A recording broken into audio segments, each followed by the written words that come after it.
Olá pessoal, eu sou o professor Alessandro e hoje a gente vai ter aula sobre cariótipo. Para a gente entender o que é um cariótipo, a gente precisa entender primeiro algumas outras funções que a célula possui, algumas outras organelas que essa célula possui. Tá? Para a gente olhar aqui a nossa célula, a gente precisa saber reconhecer essas estruturas que as células têm, essas organelas que a célula tem. Tá?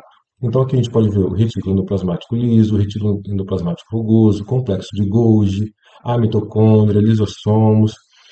Mas a principal estrutura que a gente está vendo aqui é o núcleo, tá? E dentro desse núcleo, esse núcleo ele comporta, ele armazena uma molécula que a gente chama de DNA, tá? Então, o que que é o DNA, né? O DNA é a nossa fita dupla, dupla hélice, que possui a nossa informação genética, tá? Então, como vocês podem ver aqui na imagem do DNA, ela é uma fita dupla em forma de hélice, tá? Então, ela é uma forma espiralada e que possui bases nitrogenadas conectando um lado da fita ao outro lado da fita, tá? Mas, professor, o que que é essas bases nitrogenadas, né? Primeiro, ela é uma base nitrogenada porque ela é uma estrutura que possui muito nitrogênio, tá? E ela pode ser, no caso do nosso DNA, quatro tipos: a adenina, a guanina, a citosina e a timina, tudo bem? No caso do RNA, que é uma outra molécula também que tem o seu papel na informação genética, a gente vai trocar a timina pela uracila no RNA, tá? E lembrando que o RNA ele não é uma fita dupla, ele é uma fita simples, tudo bem? Mas depois a gente fala sobre o RNA. É, E essa adenina, guanina, citosina e timina, elas servem como um alfabeto do DNA. Então, quando a gente quer criar uma proteína, por exemplo, proteína que vai dar origem ao nosso cabelo, se esse cabelo ele vai ser um cabelo mais crespo, se vai ser um cabelo mais liso, ou, por exemplo, da cor dos nossos olhos, se vai ser um olho castanho mais claro, um olho castanho mais escuro, é, todas essas informações elas vão estar contidas no nosso DNA. E é essa sequência de letras aqui, né, de adenina, guanina, citosina e timina, que vai dar essa característica nossa, tudo bem?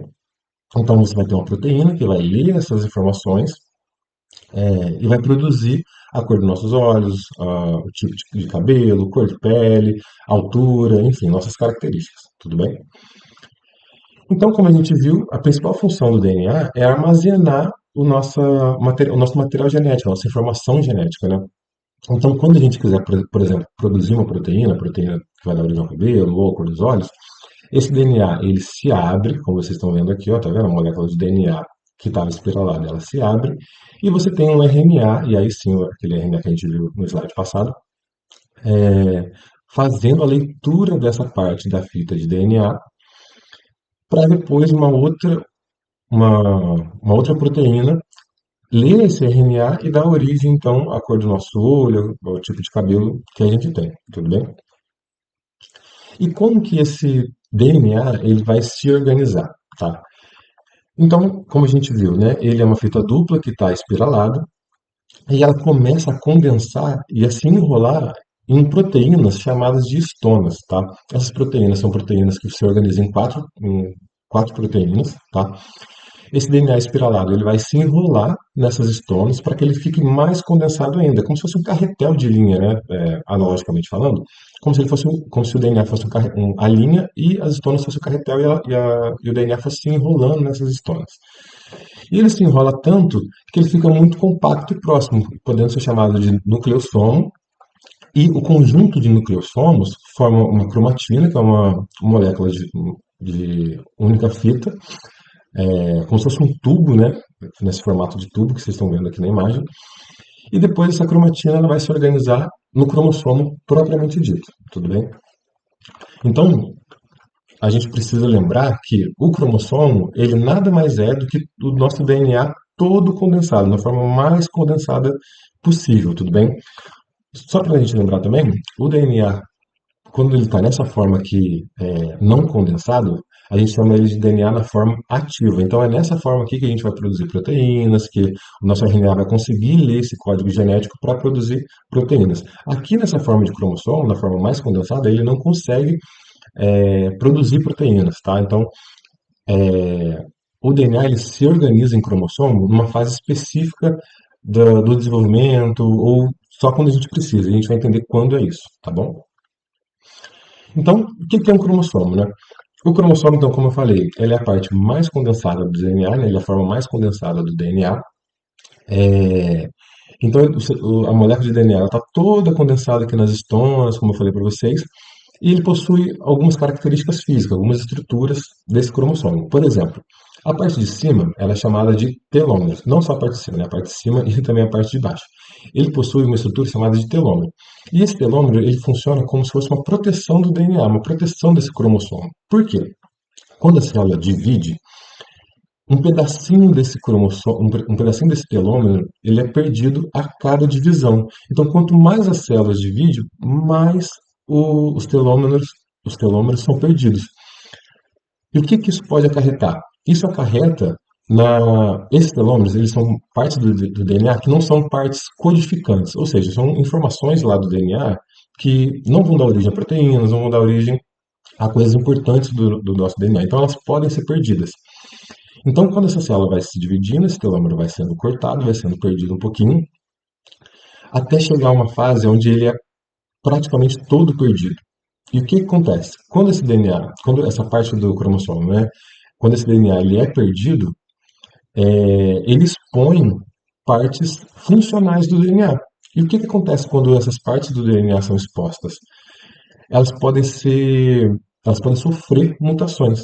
Então, quanto mais essa célula se divide, ou seja, quanto mais velha a célula é, maior a chance de você ter uma anomalia genética, de você ter uma mutação no cromossomo, no DNA, podendo acarretar em alguma doença, enfim, uma patologia para aquele ser, tudo bem? Para aquele indivíduo, tá?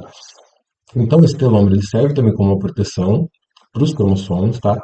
O telômero também ele tem uma função de saber a idade metabólica do indivíduo. Então, por exemplo, se você tem um indivíduo que passou, por exemplo, por uma doença muito grave, por uma infecção, por alguma patologia muito grave, e essas células elas precisaram se reproduzir muito para conter aquela doença ou para repor a perda que aquela doença causou, a gente consegue perceber através de um estudo de idade dos telômeros, tamanho dos telômeros, se essa célula é uma célula jovem, ou seja, tem um telômero grande, ou se ela é uma célula que foi muito dividida, foi muito gasta, entre muitas aspas, tá?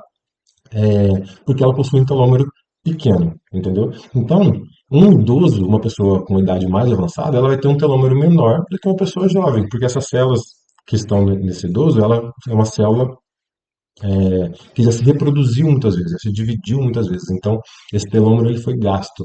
E por que que eu estou falando isso? Porque se vocês lembram, né, que na divisão celular, para a gente ter, por exemplo, se eu tenho uma cicatriz, se eu fiz um corte na minha pele, né, esse corte ele precisa se fechar para formar uma cicatriz, as células da minha pele elas vão começar a se dividir. Para essa célula se dividir, ela precisa que a informação genética que ela tenha seja passada para a célula filha que ela vai gerar, que ela vai gerar uma nova célula para fazer aquela cicatrização. Então, como já falando sobre divisão, o cromossomo, quando a gente olha ele aqui assim duplicado, você tem a metade, uma metade do cromossomo e a outra metade do cromossomo. Essas metades são chamadas de cromátides, tá? Então essa metade de cá é chamada de cromátide e essa outra metade é chamada de outra cromátide. Quando você olha o cromossomo assim e ele está duplicado, ou seja, ele tem duas cromátides, é porque ele está em processo de divisão, tá? Então quando a gente olha o cromossomo assim, ele está pronto para doar a sua outra cromátide. Por quê? Porque isso aqui é duplicado, tá? Tudo que tem aqui, nesse DNA, nessa informação, toda a informação genética que esse lado do DNA armazena, está duplicado exatamente igual nesse lado. Então, quando uma célula vai gerar uma célula filha, quando ela vai se reproduzir, né, quando ela vai se dividir, reproduzir não, quando ela vai se dividir, o termo mais correto, tá? Quando ela vai se dividir, é, esse cromossomo ele se divide, tá? E metade não. E a informação que foi duplicada dessa cromátide é passada para sua célula filha, tudo bem? Por isso que ele está então nessa forma duplicada. Então quer dizer o quê? Que quando vocês olham para cariótipo ou por uma sequência de cromossomos, a gente vai ver o que é cariótipo mais pra frente, mas quando a gente vê com uma sequência de cromossomos, quando a gente olha um cromossomo único, e ele está assim, nessa forma condensado e duplicado, é porque a gente sabe que essa célula vai passar por divisão e esse cromossomo ele vai perder uma das cromátides, tá? Para doar para a célula filha, tudo bem? Então, falamos sobre o telômero, falamos sobre o processo de divisão e de por que, que o cromossomo ele é duplicado. Além disso, a gente chama outra estrutura do cromossomo, como braço curto e braço longo, que são essas partes do cromossomo aqui. E é braço curto e braço longo porque a maior parte do cromossomo fica na parte de baixo e a menor parte fica no braço curto, tudo bem? E esse centrômero, ele não só divide o cromossomo entre parte de cima, né, do braço curto e parte de baixo do braço longo, mas como é essa parte que vai se romper quando a célula for entrar em divisão. Então, essa parte aqui se rompe e metade fica com a célula original, né, que a gente chama de célula mãe, e metade vai para a célula filha. Tudo bem? Então, recapitulando, né? A gente viu o que é o DNA e só para lembrar também, né? O DNA, a sigla significa ácido desoxirribonucleico, tá? E qual é a principal função dela? Armazenar o nosso material genético. Como que ele se organiza? Primeiro a gente tem a fita do DNA, que se enrola em estonas, formando o nucleossomo, que vai dar origem à cromatina, e depois ao cromossomo, tudo bem? Então, o que é um cromossomo? Ele é um DNA condensado em fase de divisão, então quando a gente vê aquele cromossomo em forma de X, é porque ele está em fase de divisão, ele vai perder uma metade para gerar a célula filha, tá? E quantos pares de cromossomos nós temos? E o que, que é, propriamente dito, o cariótipo, tá? Bom, isso aqui é o cariótipo. Quando você olha uma célula, quando você olha o núcleo de uma célula, quando você cora os cromossomos de uma célula, e você vai no microscópio olhar, você vê esses cromossomos todos bagunçados desse jeito, todos desalinhados desse jeito, tá? E essa aqui é a forma natural que a gente olha esses cromossomos na célula, tudo bem?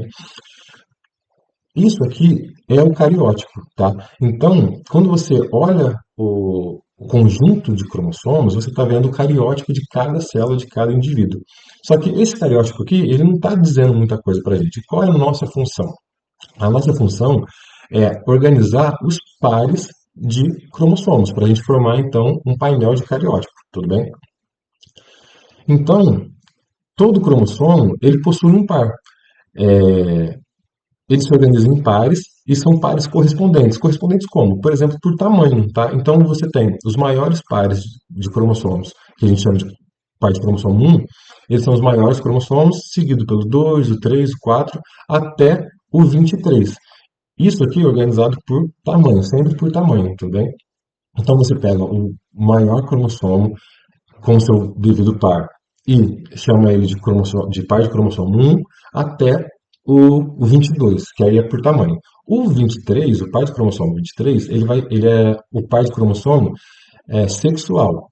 É ele que vai ditar se você é do sexo masculino ou se é do sexo feminino.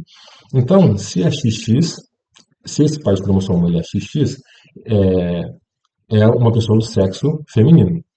Ou se ele é do XY é do sexo masculino, tudo bem? Então, a gente tem 23 pares de cromossomos, sendo o último par, o 23º, como o par sexual, tudo bem? Então, a aula de hoje é isso, pessoal. Espero que vocês tenham gostado e até a próxima.